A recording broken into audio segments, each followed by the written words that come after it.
പാരമ്പര്യ ആചാരങ്ങളുടെയും വിശ്വാസങ്ങളുടെയും നിറവിൽ ചിറ്റൂർ ടൗണിലെ ചാമുണ്ടേശ്വരി ക്ഷേത്രത്തിൽ മുളപ്പാരി മുളക്കൊട്ട് ഉത്സവത്തിന് തുടക്കമായി.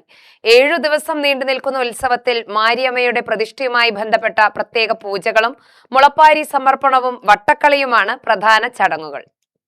ഉത്സവത്തിന്റെ ഭാഗമായി ഓരോ വീടുകളിൽ നിന്നും മൺപാത്രങ്ങളിൽ മണ്ണും ചാണകവും കൂട്ടിക്കുഴച്ച് തയ്യാറാക്കി ക്ഷേത്രത്തിലെത്തിച്ചു. മാരിയമ്മയുടെ പ്രതിഷ്ഠയ്ക്ക് മുന്നിൽ ഈ മൺപാത്രങ്ങൾ വെച്ച് പൂജകൾ നടത്തിയ ശേഷമാണ് വിത്ത് വിതയ്ക്കുന്ന ചടങ്ങുകൾ ആരംഭിച്ചത്. നേരത്തെ കുതിർത്തുവെച്ച വിത്തുകൾ ഭക്തർ ഓരോരുത്തരും മൺചട്ടികളിൽ ഇടുന്നതാണ് മുളപ്പാരി ചടങ്ങിന്റെ പ്രധാന ഭാഗം. വിത്തുകൾ മുളച്ച് സമൃദ്ധിയുടെ പ്രതീകമായി മാറുന്നതാണ് ചടങ്ങിന്റെ വിശ്വാസപരമായ സങ്കല്പം. മണ്ണും വിത്തും വെള്ളവും ചേർന്ന് പുതിയ ജീവൻ രൂപപ്പെടുന്നതിലൂടെ ഐശ്വര്യത്തിന്റെയും സമൃദ്ധിയുടെയും പ്രതീക്ഷയാണ് ഭക്തർ പങ്കുവയ്ക്കുന്നത്.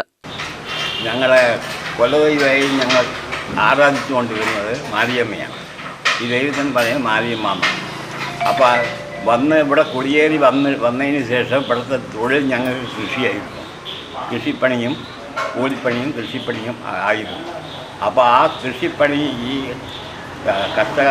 കർക്കിടക മാസ കാലത്ത് ചെഴുപ്പായിട്ട്, അതായത് സമൃദ്ധമായി വളരാനും അതിന് ഒരു ഉല്ലാസിക്കാനും ഇപ്പം ഞങ്ങളെ മുളയിട്ടില്ല. ആ മുള പൊങ്ങി വരുന്ന മാതിരി വളരെ വൃത്തിയായി വളരെ ഭംഗിയായി ഇരിക്കാനും വേണ്ടി മാരിയമ്മയെ ആരാധിക്കുന്ന ചടങ്ങാണ് മുളക്കൊട്ട്. നൂറ്റാണ്ട് കാലമായി ഇത് ഞങ്ങൾ നടത്തിക്കൊണ്ടിരിക്കുന്നു. ചിറ്റൂരിനെ സംബന്ധിച്ച് നൂറ്റാണ്ട് കാലമായി. വിത്തു വിതയ്ക്കുന്ന ചടങ്ങുകൾക്ക് ശേഷം തമിഴിലുള്ള പരമ്പരാഗത വരികൾ പാടിക്കൊണ്ടാണ് വട്ടക്കളി നടക്കുന്നത്. ഒരു കാലത്ത് നിരവധി ഭക്തജനങ്ങൾ ആവേശത്തോടെ പങ്കെടുത്തിരുന്ന വട്ടക്കളി ഇന്ന് ആളൊഴിഞ്ഞു പോകുന്ന കാഴ്ചയാണ്. പാരമ്പര്യമായി തലമുറകളിലൂടെ കൈമാറി വന്ന ഈ കലാരൂപം നിലനിർത്താൻ ഇത്തവണയും ഏതാനും ഭക്തജനങ്ങൾ വട്ടക്കളിയുമായി ഉത്സവത്തിന് തുടക്കമിട്ടു. ഒരു കാലത്ത് ക്ഷേത്ര പരിസരത്ത് വലിയ ജനപങ്കാളിത്തത്തോടെ നടന്നിരുന്ന വട്ടക്കളിയിൽ പങ്കെടുക്കാൻ ഇന്ന് ആളുകൾ കുറയുന്നത് പാരമ്പര്യ ആചാരങ്ങൾ നേരിടുന്ന മാറ്റത്തിന്റെ നേർക്കാഴ്ച കൂടിയാണ്.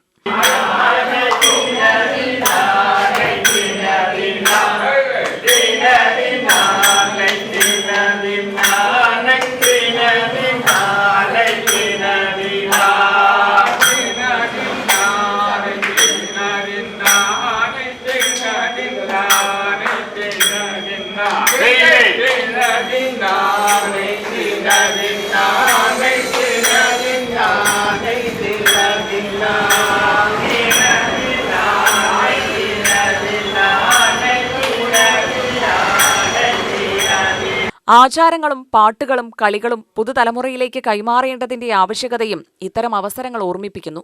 7ാം ദിവസമാണ് ഉത്സവത്തിലെ പ്രധാന ചടങ്ങുകൾ നടക്കുക.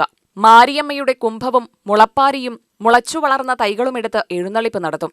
തുടർന്ന് ഭക്തജനങ്ങളുടെ സാന്നിധ്യത്തിൽ ഇവ ശോകനാശിനി പുഴയിലെത്തിച്ച് നിമഞ്ജനം ചെയ്യും. മുളപ്പാരിയുടെ നിമഞ്ജനത്തോടെ 7 ദിവസം നീണ്ടുനിന്ന മുളപ്പാരി മുളക്കൊട്ട് ഉത്സവത്തിനും പര്യവസാനമാകും.